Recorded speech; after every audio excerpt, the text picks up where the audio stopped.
Connective tissue जो हैं वो एम्ब्रियोनिक मेसोडर्म से डिराइव्ड होते हैं, वहाँ से ओरिजिनेट होते हैं।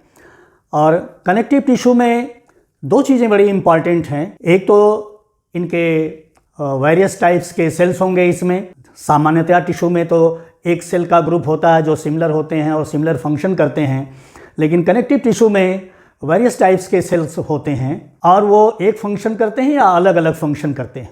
तो जो कनेक्टिव टिश्यू है उसका जो सेल है उसको फाइब्रोब्लास्ट कहते हैं, फाइब्रोब्लास्ट सेल हैं। और ये कनेक्टिव टिश्यू का मैट्रिक्स सेक्रीट करते हैं, एक्स्ट्रा सेलुलर मटेरियल को मैट्रिक्स कहते हैं। और ये डिफरेंट टिश्यूज़ में डिफरेंट ढंग से जाना जाता है।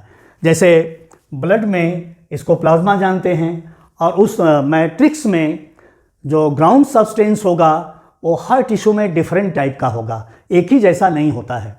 टिश्यू जो हैं उसको हम दो भागों में डिवाइड कर सकते हैं, एक कनेक्टिव टिश्यू प्रॉपर और दूसरा है स्पेशल कनेक्टिव टिश्यू। और कनेक्टिव टिश्यू जो प्रॉपर है इसको फिर दो भाग में डिवाइड किया गया, लूज कनेक्टिव टिश्यू और डेंस कनेक्टिव टिश्यू। इसको बताने से पहले थोड़ा सा हम आपको सब्जेक्ट से कनेक्ट कर दें कि इसके पहले के क्लास में हम लोगों ने पढ़ा था कि जो एपिथेलियम होती है या इसको स्किन के रेफरेंस में एपिडर्मिस कहेंगे, ये सेवरल लेयर्स थिक होती है। तो सेवरल लेयर्स थिक होती मतलब स्ट्रेटिफाइड होती है और ऊपर की जो लेयर है इसका एब्रेजन होता रहता है, ये फ्लेक अवे होती रहती है, निकलती रहती है और वो केराटिनाइज्ड होती है। तो क्रिएटिन प्रोड्यूस करने वाले सेल्स भी होते हैं। तो एपिथेलियम के ठीक नीचे डर्मिस होती है और डर्मिस के नीचे जो है फैटी हाइपोडर्मिस है। तो ये स्किन का की लेयर्स हैं कि कैसे कैसे अरेंज हैं।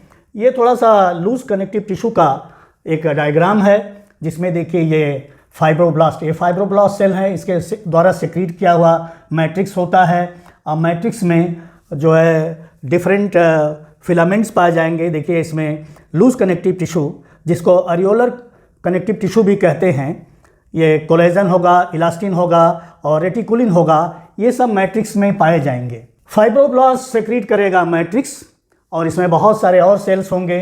ये देखिए लिम्फोसाइट है, ये मैक्रोफेज है, ये मास्ट सेल हैं और यहाँ पर यह कैपिलरी डेवलप हो रही है एंडोथेलियम की।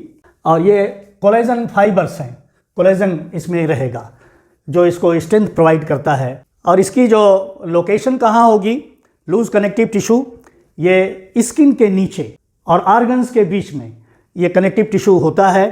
इसका जो मुख्य कार्य है ये पुलिंग स्ट्रेन प्रोवाइड करता है। जैसे हम देखिए अगर ये स्किन को हम पुल करें तो ये स्किन तो पुल हो जा रही है, तो ये पुलिंग स्ट्रेन प्रोवाइड करता है। तो स्ट्रेन बियरिंग है और ये पैकिंग मटेरियल की तरह से यूज़ होता है।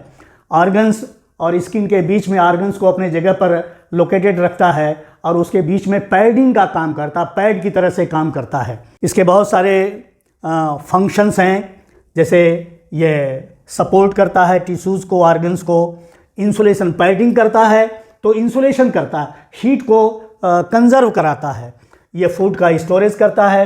ये डर्मिस में है तो ये एपिडर्मिस को नरिशमेंट भी प्रोवाइड करेगा स्किन की, और स्किन जो है बिगेस्ट ऑर्गन है बॉडी का, नरिशमेंट फॉर एपिथेलियम प्रोवाइड करेगा।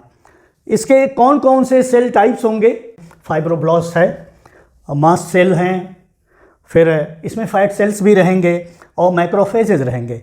ये जो मास्ट सेल है और यहाँ पर आ गया आपका मास्ट सेल, ये लिम्फोसाइट, ये तो इम्यून सिस्टम के सेल्स हो गए जो आपकी बॉडी को इम्यूनिटी प्रोवाइड कराएंगे, इन्फेक्शन से लड़ने की ताकत देंगे। फाइब्रोब्लास्ट जो है वो डैमेज को रिपेयर कराएगा, अगर डैमेज हो गया तो ये प्रोटीन का फॉर्मेशन करेगा और मैट्रिक्स बनाएगा। फैट सेल्स जो हैं आपको अभी हम बताते हैं फैट सेल्स को डिटेल में। जो दूसरा इसका टिश्यू है इनको एडिपोज सेल्स कहेंगे, एडिपोज टिश्यू कहेंगे या फैट सेल्स कहेंगे। ये छोटा सा एक डायग्राम बना दिया है। इनका मुख्य कार्य जो होता है वो पैकिंग का होता है, ऑर्गन्स के बीच में पैक कराएंगे, रहेंगे और ये एनर्जी को स्टोर करते हैं। न्यूट्रिएंट स्टोरेज हो गया, इन सेल्स में जो है ये कंटेन करते हैं fat storage in the vesicles में फैट को स्टोर करेंगे।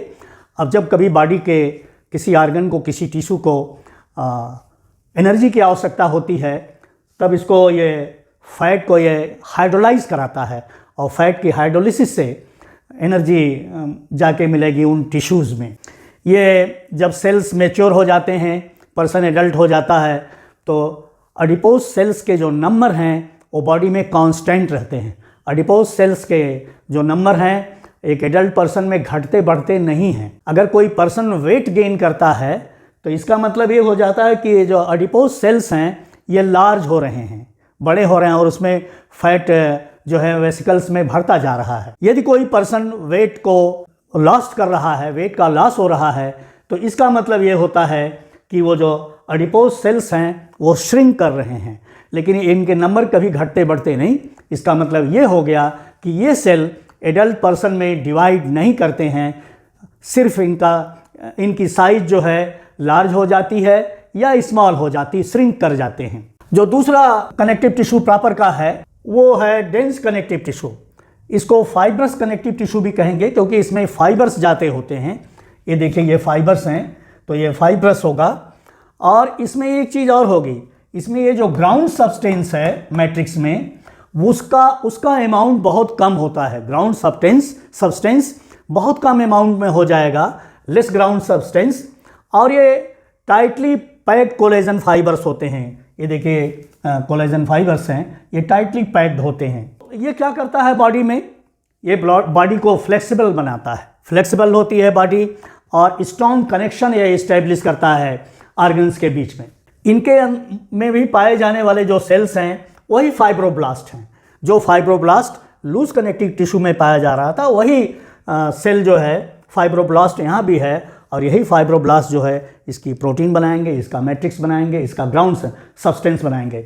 मैट्रिक्स में ग्राउंड सब्सटेंस होगा, तो मैट्रिक्स एक अलग चीज़ है और उसमें ग्राउंड सब्सटेंस में क्या चीज़ें होंगी, प्रोटीन होगा, पॉलीसेकेराइड्स होंगी, ये सब चीज़ें होती हैं। ये जो है डेंस कनेक्टिव टिश्यू ये दो तरह का होगा। डेंस रेगुलर कनेक्टिव टिश्यू जिसमें जो ये कोलेजन फाइबर्स हैं ये रोप के रूप में होंगे, ये पैरेलल अरेंज रहेंगे, जैसे रोप एकदम तनी रहती है इधर उधर नहीं, उस तरह से। ये देखिए यहाँ शो कर दिया गया। और इसमें बड़ा इंपॉर्टेंट है टेंडन्स। टेंडन क्या होता है, जैसे बच्चों ये मसल है और इसमें अंदर बोन भी है, तो मसल को बोन से कनेक्ट करता है। और दूसरा जो होता है लिगमेंट्स, ये लिगमेंट्स जो हैं बोन को बोन से बाइंड करते हैं। जैसे देखिए ये मेरी आर्म है, इसमें दो बोन है। एक देखिए ये इस पोर्शन में ह्यूमरस है और ये रेडियो अल्ना, दो बोन है। तो ह्यूमरस को रेडियो अल्ना से, मसल से कोई मतलब नहीं है लिगमेंट से, तो बोन को बोन से कनेक्ट करने वाला जो फाइबर होगा उसको कहेंगे लिगमेंट। और दूसरा जो है उसको कहेंगे डेंस इर्रेगुलर। ये तो रेगुलर है लेकिन ये डेंस इर्रेगुलर है। द डेंस इर्रेगुलर के मतलब हो गया कि इसमें जो कोलेजन फाइबर्स का ओरिएंटेशन होगा इंटायरली डिफरेंट होगा। इसमें कोलेजन फाइबर्स पैरेलल रो में नहीं रहेंगे, वो डिफरेंट ओरिएंटेशन रखेंगे। देखिए ये कोलेजन फाइबर्स हैं, इनके ओरिएंटेशन बिल्कुल डिफरेंट हैं। ये सभी जो हैं कनेक्टिव टिश्यू ये पैकिंग का काम करते हैं, ऑर्गन्स को प्रोटेक्ट करते हैं, टफ कवरिंग देते हैं और ऑर्गन्स को अपने पोजीशन में रखते हैं।